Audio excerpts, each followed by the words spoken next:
Welcome to the afternoon session of the first day of WEDF. And I hope you had a good lunch. My name is Tariq Farhadi. I work with for the ITC.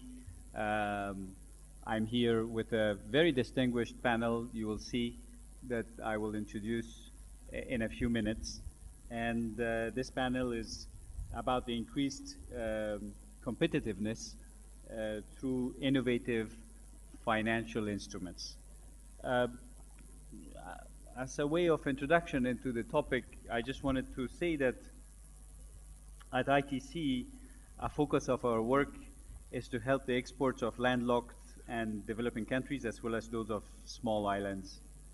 And the agriculture and commodity sectors certainly need creative solutions into finding new markets for exports. For this, we need to refresh two views on how trade works and how ITC can contribute in increasing trade, creating new economic opportunities, and reducing poverty in that way. First, we need to make sure there is a market before production takes place. There are too many instances where agricultural goods and commodities are produced and the buyer is still not identified. And second, we need to activate innovative ways of financing which can help secure more transactions in a way that's equitable for all stakeholders. The current state of affairs is such that there's a lack of market structure and infrastructure for the agriculture and commodity sectors in least developed countries. The resulting inefficiencies impact all market participants and keep them from becoming competitive. On the infrastructure side, there is a lack of storage and warehousing facilities. In the markets, there is not enough standardization, independent verification, collateral management, commodity financing, and transaction data.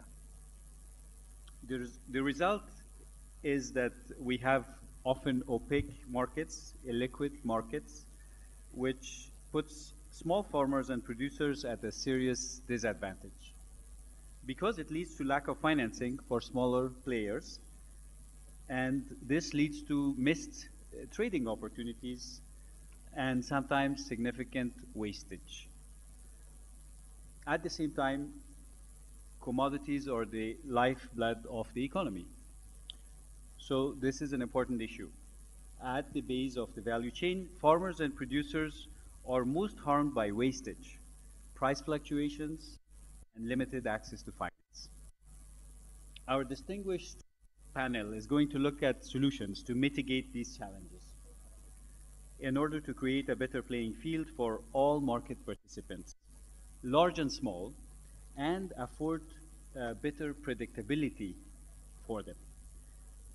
The panel will look at the role of the private sector, banks, and institutions such as the ITC in the process and come up with recommendations for ITC in its future work. The panel will look at the commodities and the stock of crops as an asset which can be collateralized, financed, in order to inject more liquidity into the value chain. We will look at linking the markets to the production at the farm gate. This will give banks a safer view and enable them to take a credit view on the off-taker. Our panelists will explain how performance risk can be secured for the banks with collateral control and financing mechanisms such as electronic warehouse receipt financing. So for that, as I mentioned, we have a distinguished panel. We have a minister from South Africa. Minister Patterson is appointed Minister for Education by Nelson Mandela in 1994. She was a junior minister for 10 years for education. Then she became a Minister of Agriculture, Provincial Minister of Agriculture for 5 years. And lately, she has been appointed the National Minister of Agriculture, Forestry and Fisheries in South Africa. South Africa is the largest economy in Africa.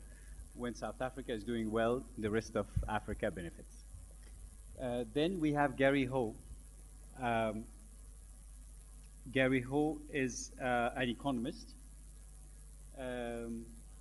has been advising on World Bank projects, IFC projects, ADB projects, and he is a master's degree from Oxford University, and he is working on 2 or 3 very interesting projects, and he will talk about some other innovative ways of financing projects in order to have a plurality of view in this panel on different ways of financing, innovative ways. Then we have Mr. Kumar. Mr. Kumar is currently the chairman of the government board of West Bengal Government of College of Engineering.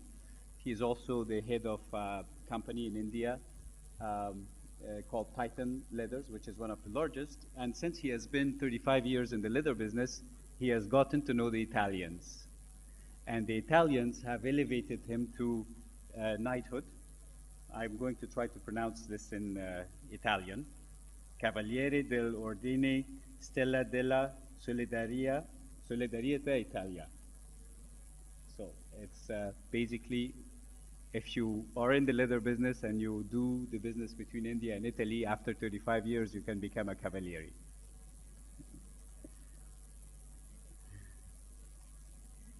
We have John Meyer, Regional Head of Agriculture, Africa, Standard Chartered Bank.